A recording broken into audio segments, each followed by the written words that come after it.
All right, man. Welcome back into the Double Coverage Podcast. Coming at you here on a Wednesday. As always, myself and my guy Javon. Today we are bringing you potentially 10 breakout NFL players. We each compiled a list of five. So if we have some overlap, you'll see in the title that it was nine or eight or whatever it was. But we each came with five. We don't know who has what. Javon, I'm going to let you go first, though. I think I took first the last couple of times. So I'm going to let you go first here, man. Who is your first breakout player for the 2026 NFL season? So before I get started, because we were talking about this Yeah. I'm not excited live. to see what the comment section says about this. Yeah, I believe that a rookie can be a breakout player. I That's just my personal opinion because there's some players, you can't tell me if Matt Stafford, God forbid, got hurt in training camp and that Ty Simpson led the team to the Super Bowl and the Rams win the Super Bowl. I mean, that's kind of being a breakout star, bro. Like, I don't know. That's just I my guess opinion. for me, like when I think of a breakout, it's like this is the spike year in your career, I and mean, I trajectory, yeah. feel like Yep. the first year can't be the spike year. So you have rookies. I don't have any rookies. Comment section, let us know. Can rookies be breakout players? Just let us know I, that one. I really do want to know, but my first guy, I'm gonna go with Bryce Young. Okay, Um, just came he out has, number 98 on the NFL Top 100 list. I don't know if you saw that yeah. I today. mean, I actually didn't, but for a number one overall pick, he should feel highly disrespected. And you want to talk about ups and downs in a career, man? He's been benched for what, Andy Dalton, like whatever ghost he has left. Like he's been benched. He's had more ups and downs than basically any other confirmed starter going into next season, in my opinion. Besides like Gino and like the comeback players like that, but like the Panthers still believe in him, and everyone thinks that the Rams are this overpowered team. Well, he went toe to toe with that team. Granted, it's not the same team. They've added like two or three star players since then, but everyone thought the Rams were gonna go to the Super Bowl and just march in there for the most part. And he went toe to toe with them, and their team has got substantially better, especially on the defensive side of the ball. I feel like Jonathan Brooks can help him out with the run game, and of course Chuba Hubbard as well.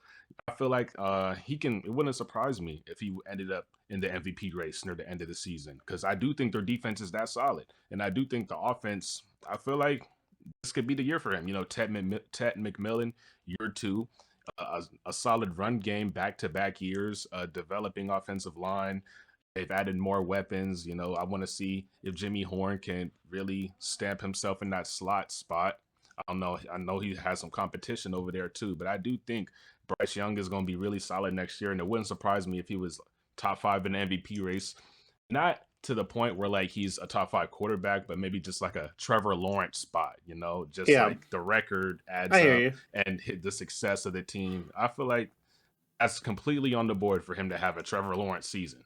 So looking at Bryce Young last year, he had no doubt the best season of his career. He had 3,011 passing yards, 23 touchdowns, 11 interceptions, a 63.6% completion percentage, and an 87.8 passer rating. When I think of a breakout year for a guy like Bryce Young, I'm thinking over 3,800 passing yards, Yep. flirting with 30 total touchdowns. He's got legs to his game as well. And Carolina, obviously, I think would need to have a winning record. You believe Bryce Young is going to hit all those markers?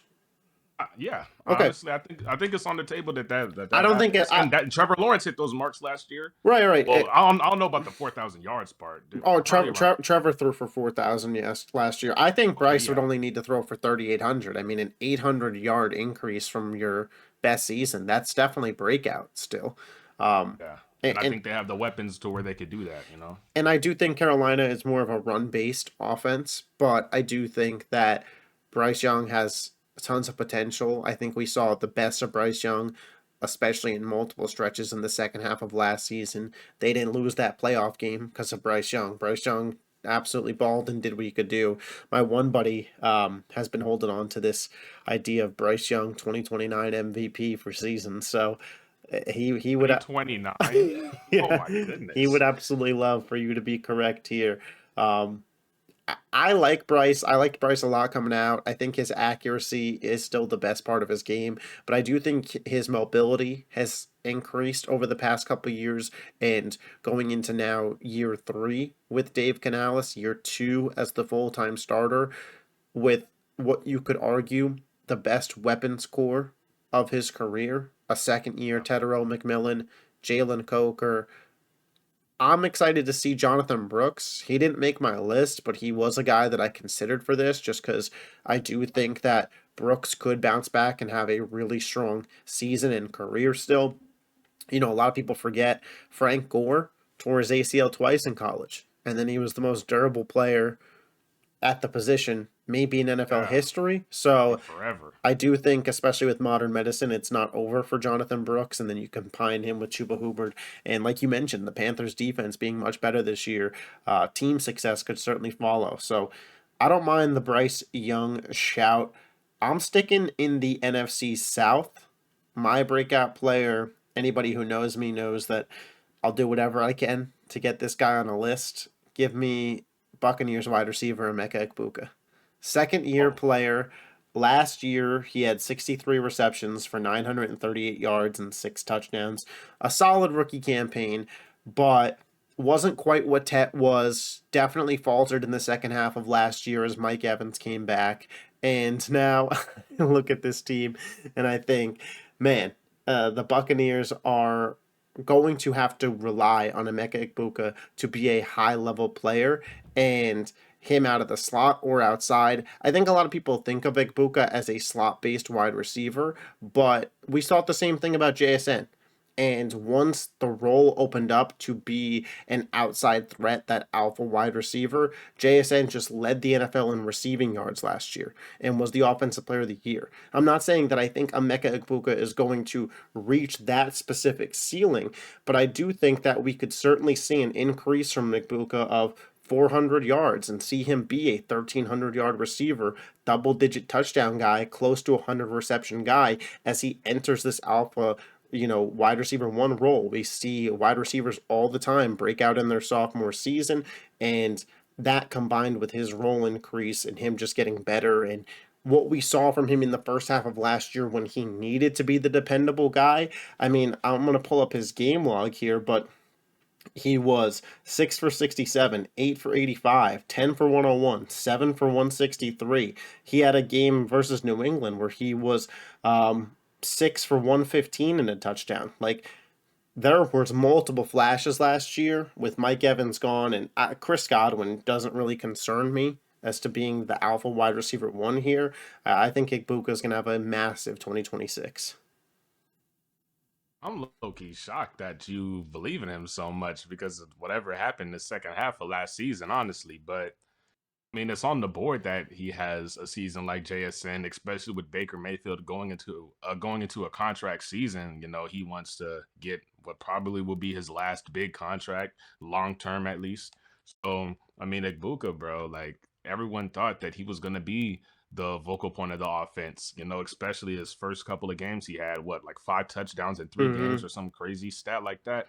So, I mean, I really do think Godwin is gonna have like a resurgence, not like a breakout season, but I personally think that it wouldn't like he could have 1,000 yards next season, probably 8, 9 touchdowns, But I mean, it depends on how many points you think these guys are gonna score every Well, game I also because think that the NFC South as a whole got better. We just talked about Carolina. I think New Orleans is in the running to have the best offense in that division, and Atlanta.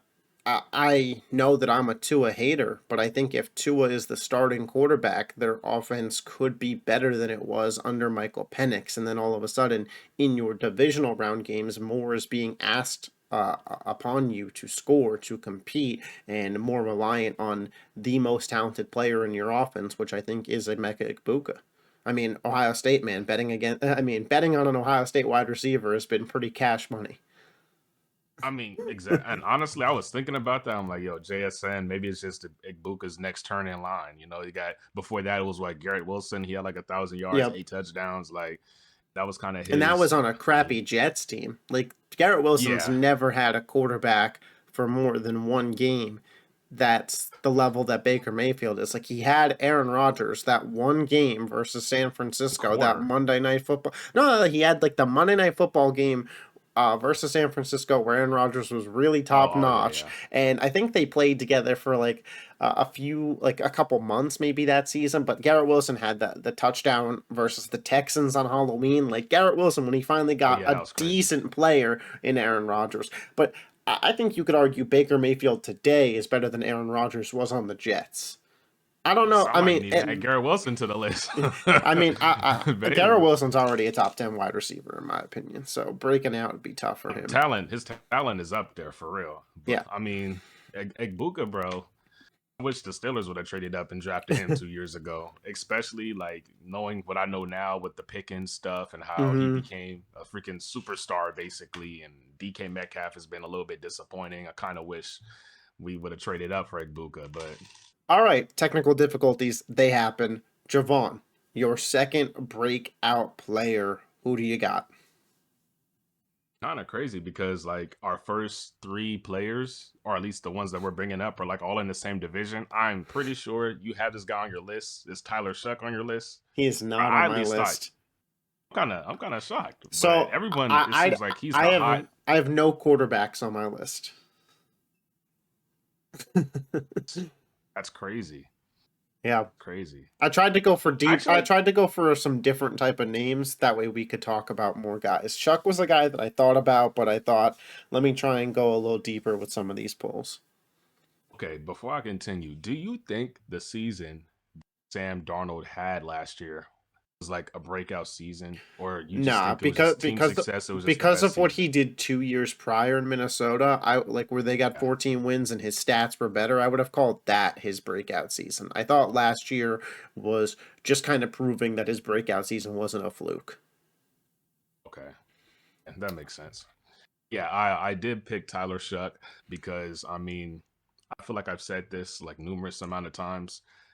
The Saints, when they've been drafting the last couple of years, bro, during their drafts, they just keep picking O linemen, and Mm-hmm. the drafts come out being boring. And now they're gonna mess around and have a top five offensive line in the NFL last season or next season, I mean, and it's gonna be crazy.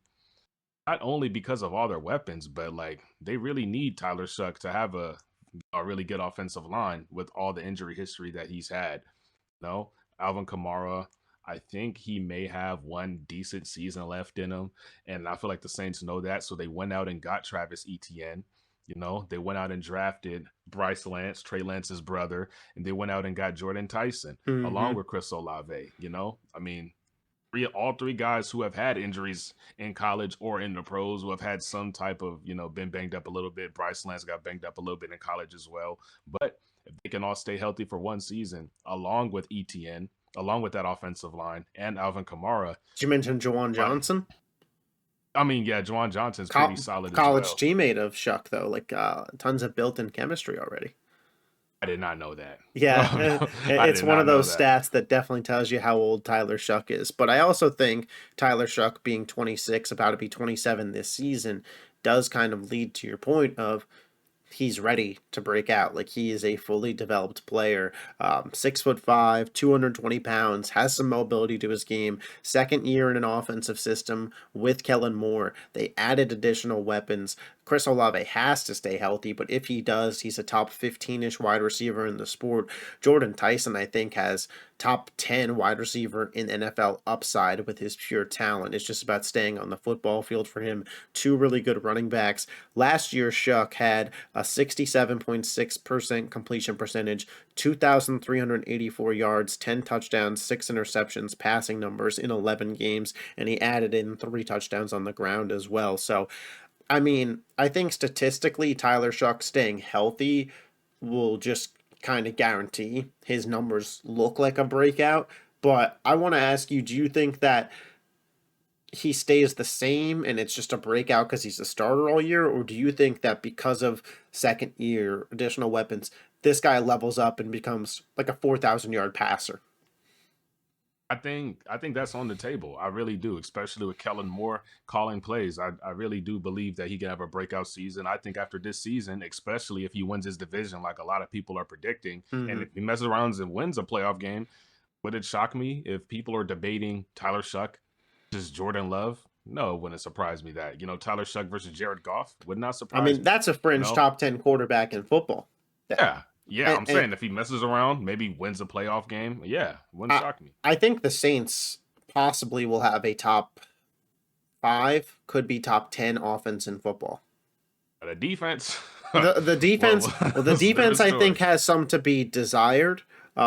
And we'll see what happens there. But I think all the points you made on Shuck and the offense as a whole are really strong, and it's a reason that I absolutely do believe in the Saints this year. I don't know if we're gonna have a video where we talk about sleeper teams later in the off season or whatever, but the Saints That are would a be a team. good video. The Saints are a team that I think can win double digit games and win that division. And as I deep dive even further, they're a team that I'm starting to consider really picking to make some noise. Um, Out of the NFC South, I don't have another Yeah. NFC South option here, so I'm gonna go to a running back. Um, the running back for the Los Angeles Chargers, Omarion Hampton. I think Hampton is going to have That's a good a pick. monster 2026 season. This is a guy that I really liked for 2025 as well, if people remember, and some of the logic applies still. Obviously, Hampton got hurt, so 9 games played, 545 yards, 4 touchdowns. It's going to be pretty easy if he stays healthy to blow those numbers out of the water, because especially once you saw Hampton started getting going after that first month and shaking off some of the rookie, like not getting played over Najee Harris in certain situations, and like Yeah. once we saw this guy hit his stride, he was looking like one of the better backs in football, and now getting a full runway of an entire season to do so behind what is presumably a healthy Chargers offensive line. We talk on and on about how Justin Herbert had to deal with that terrible offensive line. So did Omari and Hampton. Like, Omari and Hampton didn't have Rashawn Slater out there blocking for him. Omari and Hampton didn't have Joe Alt out there blocking for him. When he was hitting those outside stretch concept runs, he was having to break tackles basically at the line of scrimmage, and he was getting it done. He was an absolute bruiser. But now, having a healthy offensive line, and instead of Greg Roman having Mike McDaniel as his offensive coordinator, we saw over the past couple of years what Mike McDaniel did for a guy like Devon Achane, getting him constantly involved, very creative run concepts, getting him involved in the passing game out of the backfield, which we know Omari and Hampton is capable of. Again, this is a guy last year who finished with just over 700 all purpose yards. I think we are going to double that in 2026. I think 1,400 plus all purpose yards, 10 plus total touchdowns is coming from Omari and Hampton. I think the Chargers offense is going to surprise a lot of people. I think it has top 5 upside in football. Again, I just want you to think back to the first month of the NFL season when just Joe Alt was healthy, how we were looking at Justin Herbert in this Chargers offense. Now Rashawn Slater will be healthy, and a better, sharper, brighter mind in Mike McDaniel will be at offensive coordinator. To me, Omari and Hampton feels like a no-brainer. Yeah, that's a really good pick, and I've been seeing him going up to top 5 in mock drafts, bro. For or not mock drafts, freaking mock fantasy drafts. People picking him in the top 5 over CMC. He kind of reminds me of like a younger Saquon, just like bigger.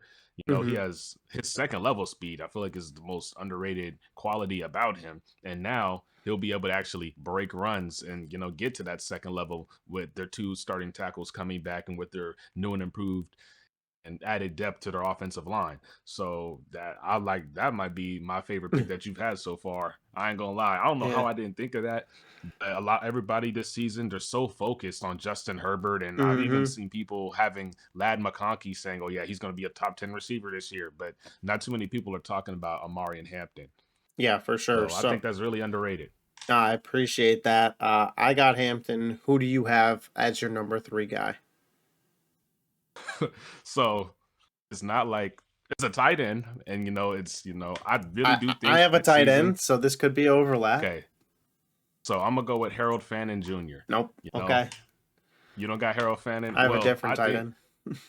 end. Well, he's on the Cleveland Browns, so there's not Hmm. gonna be that many eyes on him. But I do feel like this season, all the controversy adversity that's going on at the quarterback position, he will be the one steady thing. And for a decent amount of last season, he was this as well. But I feel like this season he'll be the one steady target that the main security blanket. We've seen Deshaun Watson be really have really good chemistry with tight ends back in his Houston days, and Shador Sanders, his chemistry with Shador Sanders was really good last year as well. So now they have a full season. He's getting starter reps in practice. Last year it was Njoku before his injury. He was, second team to David Njoku before he got hurt. I feel like this year, like he's gonna have like 1,000 yards, 10 touchdowns, like easy. Gonna be talking about him, top 5 tight end. This season, I definitely think he's gonna break out. And I look at their wide receivers; they got a lot of receivers, but they're young. He's damn I near gonna think he's the be the number one. veteran I guy. think he's the number one option in their passing game. Yeah, I mean, a lot of people are saying Isaiah Bond is getting the most targets during offseason, during the little training camp, their OTAs. He's getting Hmm. the most targets at the wide receiver position. But like you said, I think Harold Fannin, this is going to be his breakout year. Like he's already going to be the number one option, and they're going to have to throw the ball a lot, and they're going to need third and short. They need to go to their security blanket. They're going to be put in that position a lot, or third and long. So. Yeah, I feel like Harold Fannin. I want to see who your tight end is. I wonder if I I, could guess it. I think Fannon's going to have a ton of receptions this year. I thought his athleticism really started to shine last season. He was a prospect that coming out, I wasn't sure how good he was going to be because he was dominant in college, but he was dominant at kind of a smaller school against some lesser competition. And a Yeah, little bit of the kind of like the doubt that people had about Ashton Genty and, oh, he had all those yards, but it was at Boise State.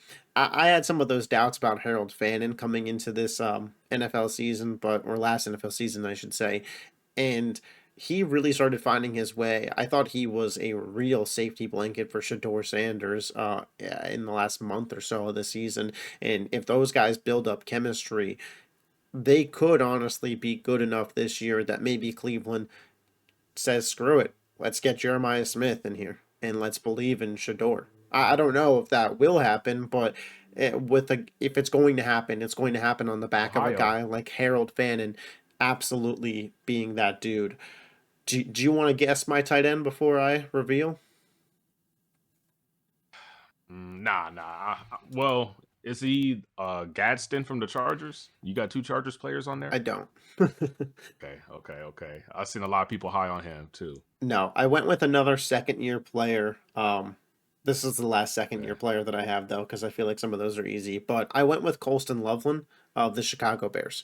I think we kind of already Oh, started to see it a little bit. So he was the fifth name that I wrote down, but I just wanted to go tight end after you went tight end because that makes it a little bit easier.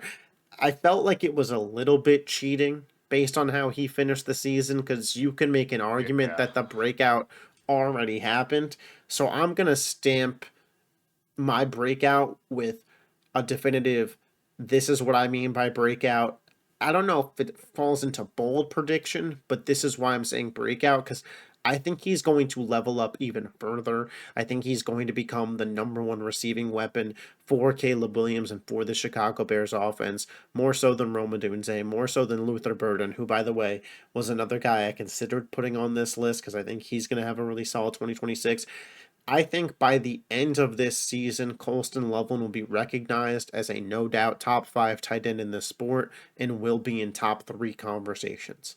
That is the level breakout that I'm talking about. He had some really solid games at the end of last year, and there's just no doubt about it. To finish off the season, he had 4 for 63. He had 3 for 30, 6 for 94, 10 for 91. Both of those games he had touchdowns. In the playoff game against Green Bay, he had 8 catches for 137 yards, and versus the Rams, he had 4 for 56. So again, a guy that was really productive over the last month of his football season, but a guy that I think last year he had 713 yards and 6 touchdowns. This year, I think he's cracking the 1,000 yard mark for a tight end, which isn't easy to do in double digit touchdowns. I think he completely took over the room from Cole Kmet, is going to continue to be the alpha tight end here. When you combine just his 6'6", 241-pound frame with as fast as this guy moves in the open field, like that's He's a why receiver. That's why we saw at the end of the year why the Bears took Colston Loveland over Tyler Warren. For about the first three-fourths of the season, everybody was asking, why did the Bears take Colston Loveland over Tyler Warren? Tyler Warren's clearly a better player. Tyler Warren has some better attributes. I think his catchability, his hands are just out of this world, especially for the tight end position. But what Colson Loveland brings to the table as an athlete, a route runner, and a consistent, reliable weapon for Caleb Williams, to me, is going to make him one of the best tight ends in this sport. And I think it happens as early as next season.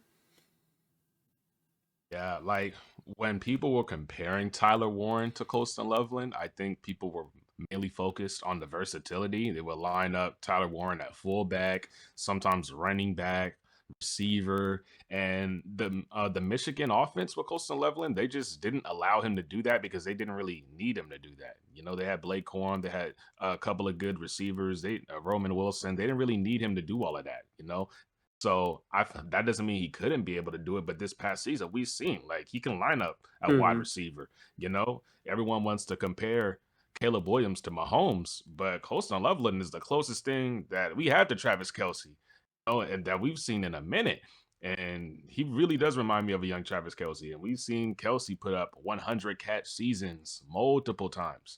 So who's to say that he can't be the freaking Travis Kelsey to Mahomes? You know, who's to say that connection can't be there? Especially he was the number one receiver down the stretch. Yeah, Now, it won't be no, me that says that it's not possible. That's for sure. yeah, exactly. You know, Luther Burden is supposed to have the breakout season, but I think you think or probably think it's more than likely Colston Loveland has that, and who, maybe they both can have this season. who, Maybe they who, both can. who would you rather have for rest of career, Fannin or Loveland?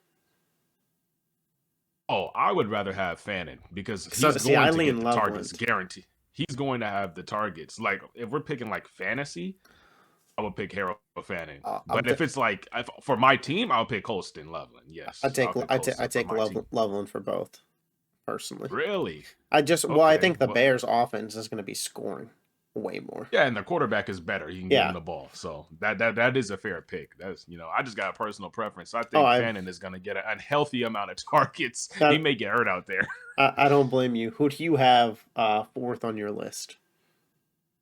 Oh, you guys are gonna hate me because I'm going back to the NFC South again. But Ruben Bain, I'm sorry, bro. Ruben Bain, The rookie I breakout is here. listen, man. The rookie breakout is gonna be Ruben Bain.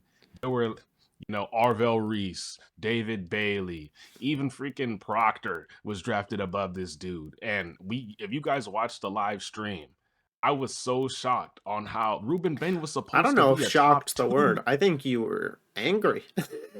Yeah, yeah. And I'm like, yo, how does a dude that was supposed to be top two, top three pick drop because his arms are 2 inches too short? It was irritating me. And I know if it irritated me, Ruben Bain, I don't know if you seen a mugshot of Ruben Bain, but he looks Oh, terrifying. He looks I like he's I saw he's him got some walk to like the day after they're drafted and the players walk into the facility. Ruben Bain was a man on a mission. I mean, yeah, he so took. I It's mean, like the MJ meme where he's like, "And I took that personal." That was yeah, and that was Ruben Bain. I think I think he's on par with like Michael Parsons, bro. Ruben Bain. I think he has Michael Parsons potential. Now, he doesn't have the versatility of Let, Michael Parsons. I'm yeah, talking about as a pass rusher let's hear some strictly. rookie But season number projections. How many sacks are we talking for a breakout for a rookie? 13. I mean, 13's pretty Hey, good. hey, David Bailey's gonna have unlimited reps to rush the passer, but rush the passer. But Ruben Bain is gonna have just as many reps, and I think he's gonna be more productive, especially on the team that he's on. So, I mean, yeah, the Jets are going to have the ability to rush the passer more, but I don't know, man. I just something about Ruben Bain. I know if it pissed me off, I know he's motivated. He's my guy, just like the Cardinals are my team to watch next season. Yeah. Anything to get Cardinals propaganda in here. A 1000%. Yeah, Ruben Bain's a guy that we were both pretty surprised was falling on draft night. You've kind of claimed him as your own, and When he has a great career, I'll let you be the guy that takes the victory laps on him. But I I know you definitely, like him too. I definitely agree with you, man. Like that, Ruben Bain is going to have a monster prove everybody wrong rookie season. I just think he's too motivated, but I also think he was just too good of a player. Back early on in mock draft season, before we had any real intel, me and you basically had Bain auto picked number 2 in the draft to the Jets because we both Literally. just felt that way. Uh, he is a dominant pass rusher, there's no doubt about it, but he's also really sharp in the run defense as well. You know, on a Buccaneers defensive line that has Vita Vea and Ruben Bain on it isn't giving up a lot of first down long run attempts. Like you can't go to the outside, you can't go to the inside on those guys. Maybe you could attack the opposite side of Ruben Bain and have some success, but at the end of the day, this dude is a freak, and there's a reason we both had him as the number 1 edge rusher in the class, the clear number 2 pick in the class. The NFL didn't see it the way that we see it. Time will tell, but yeah, man, I gotta agree with you that he's gonna have a monster year. I listen.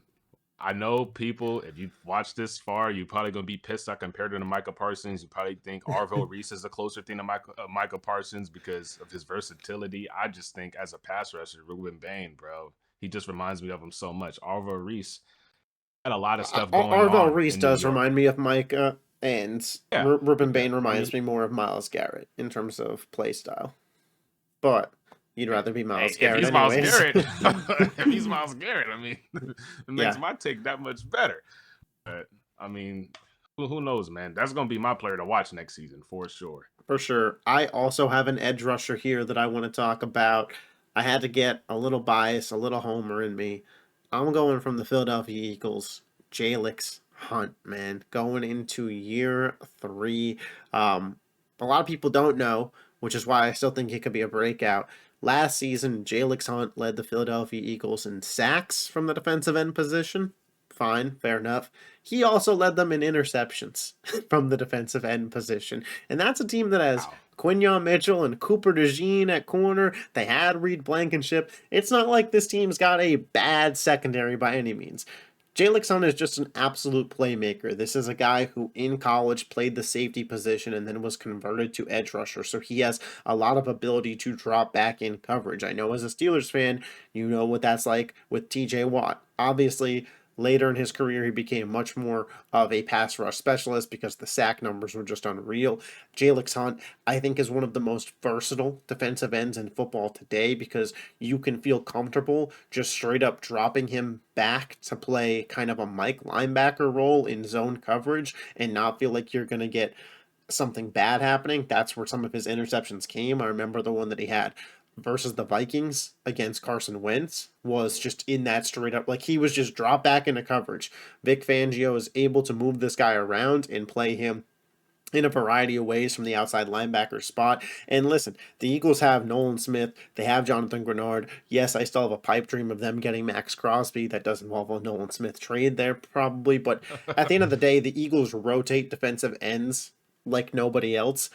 This guy's going to be on the field this year. And I think when he's on the field, he's going to be productive. And when I say breakout, I think by the end of this season, Jalix Hunt, I don't know if household name is correct because how many edge rushers are really household names, but I think when you bring him up, people who know football are going to think that's one of the better pass rushers in football. That's kind of where I stand on it. One of the better edge rushers in football. His rookie season, he played in 16 games. He had 21 tackles, 1.5 sacks, 2 forced fumbles. Last year, his sophomore season, 52 total tackles, 6.5 sacks, 2 forced fumbles, a fumble recovery, 3 interceptions, and a touchdown.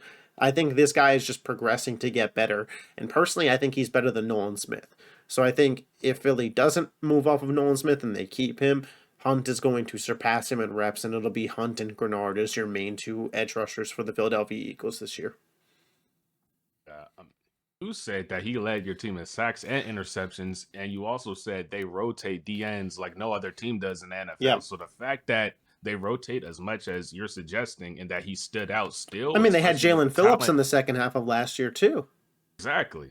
Exactly. So the fact that he stood out on that roster, especially top five defense in the NFL, which ironically is the cheapest defense in the NFL. I don't know how you guys do it, but cheapest defense in the NFL top, and is also top five. My team, highest spending defense, very disappointing last year. Hopefully it's better with new coordinators, but that's besides the point. Jalen Hunt, I've heard a lot of good things about him. I didn't know he was that good in coverage. I'm Yeah. not gonna lie, but I do A know lot of he's people don't know he amazing. was a converted safety, so like he just has like some raw Same. athleticism to his game that a lot of edge rushers just don't have.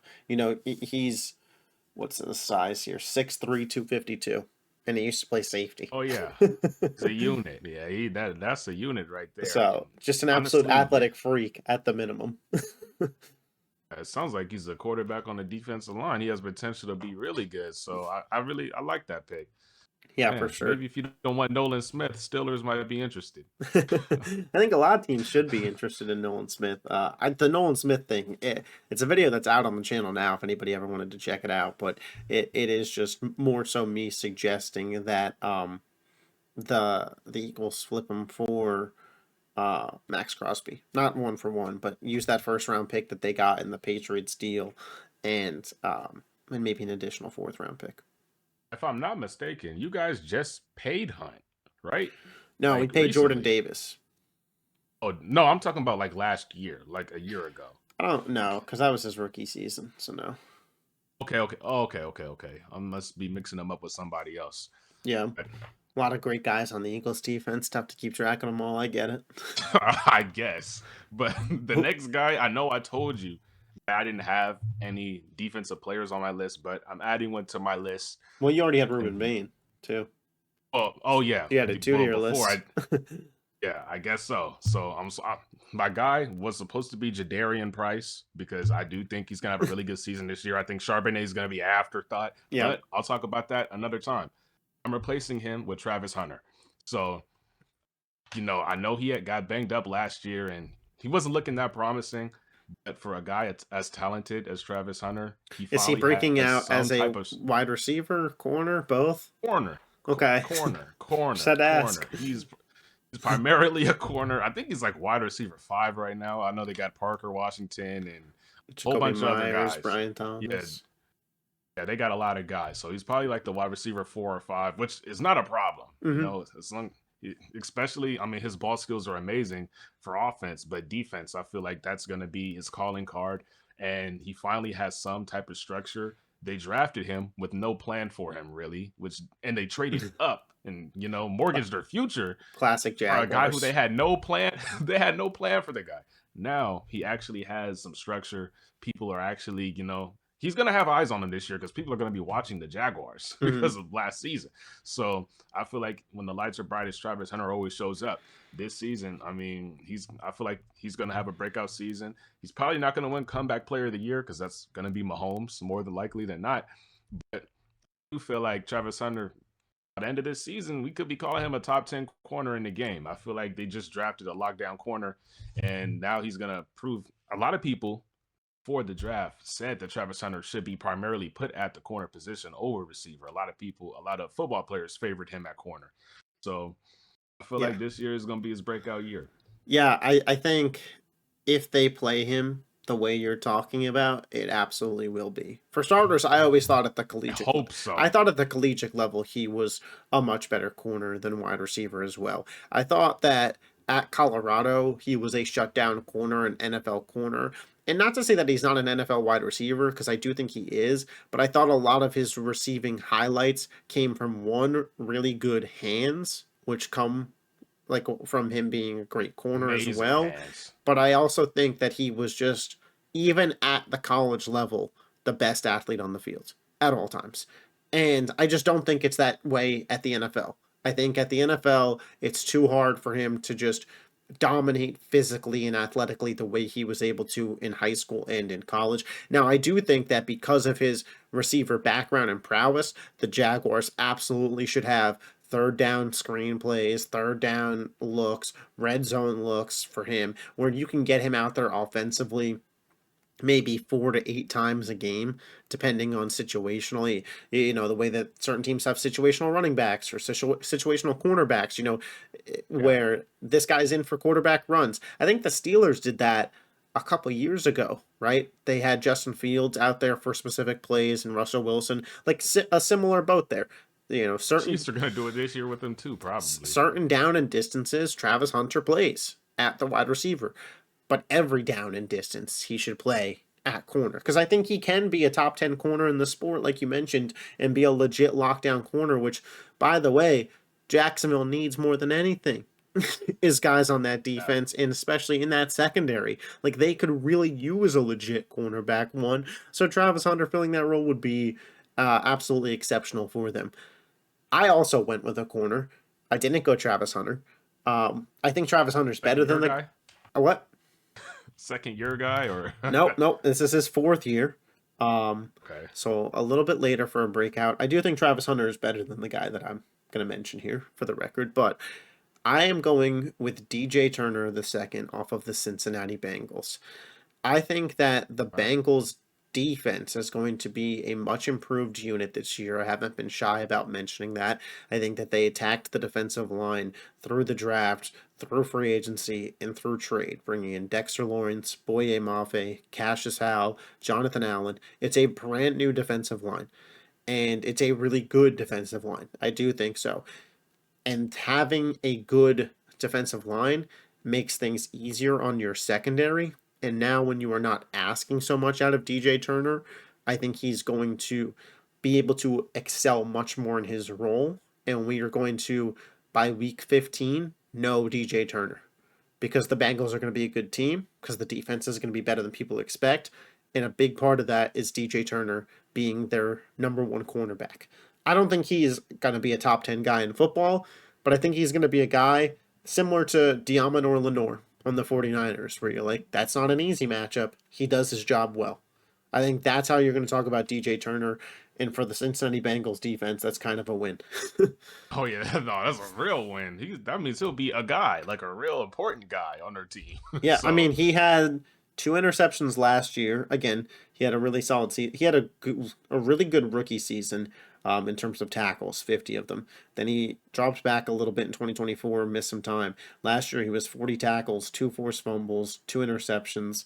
I think this is a guy that could double up that number. 4 interceptions this year, get back to 50 tackles, force a fumble, a really good tackler for the cornerback position, and just a guy that Cincinnati's going to depend on. Because, not to turn this into a Bengals discussion, but if there was ever a year that the Bengals were going to be a Super Bowl contender, this is the year. Like yeah. when you were paying Burrow, Chase, and Higgins what you were paying them, the defensive line probably not going to be better ever, and the secondary has dudes in it to hold it down. We know what the offense can be, but this is probably the best the defense is going to be in the Joe Burrow era. I think DJ Turner's a really solid dude, and he's going to show it this year. Yeah, I mean, that's like a sleeper, like definitely a guy to keep your eyes on, and he may be a guy come time if the Bengals make the playoffs. You're like, yo, who knew that this guy would mean this much to the defense? In the beginning of the season, Yeah, there's always guys like that on every single playoff team. For you and maybe Jalen Hunt, who knows how much he means during playoff time. For this team, is probably gonna be Turner. I I didn't mean, know it was it his could be fourth Travis year Hunter too. already. Yeah, I mean, I mean, if I Jacksonville is going to get totally back to the playoffs, I think their defense has to be better. yeah. And if it's really Turner's fourth year, like you said, that means he's Yep, probably going into a contract year, probably. yep, So I I think mean, so. it's prove it deal. It's his time to get that bread. So that's motivation as well. And like you said, they finally have a decent defensive line. So, they don't have forever to throw the ball and get these receivers wide open. It's not like they have it's not like in the AFC North you have amazing wide receivers. You have Zay Flowers and DK and Michael Pittman. It's not like it's freaking Justin Jefferson on in their division that they have to play twice a year either. Yeah, They're going to play against Denzel Boston and Isaiah Bond. So I mean, it definitely wouldn't surprise me if he had a breakout season, especially the division that they're in. yeah, for sure. So that's 10. breakout players. We didn't overlap at all, so we are Dang, at really? 10. Um, we meant to ask you guys this last week. We are thinking of adding Q&A to either the end of these pods or making a whole video on it, depending on the volume. But if you guys have any questions you would like us to answer, could be football related. I guess theoretically doesn't have to be, but probably for the best if it is football related. Um, Next week, we will be talking overrated teams, and then the week after that, bold predictions. So, if you guys are interested in those topics, make sure you are subscribed to the channel. As always, all of our socials are linked in the description down below, and we'll catch you next time. Peace.